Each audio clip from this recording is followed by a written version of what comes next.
Hello, in this short video, we'll learn about the verb form used for a present indefinite tense form. Well, the form of the verb very much depends on the subject that comes before it. If the subject is any personal pronoun except the third person singular or a plural noun, in that case we will use the verb in its root form.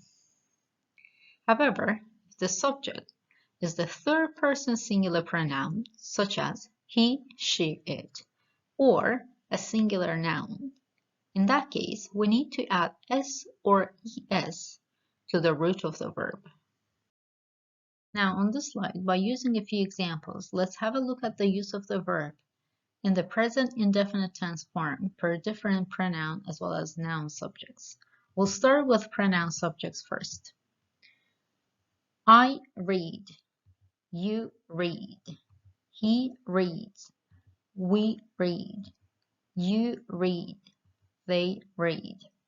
As you can see here, for all personal pronouns, we use the verb in its root form without any suffix. However, only in the third person singular, we added s to the root of the verb.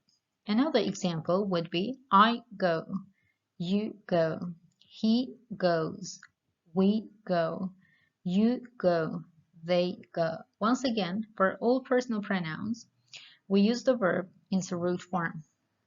However, only in the third person singular, we added es to the root of the verb. Now let's have a look at the use of the verb per different noun subjects. Now if the subject is a singular noun, such as the girl, then we'll use the verb as reads. The girl reads. However, if it's a plural noun, such as the girls, then the verb would be read.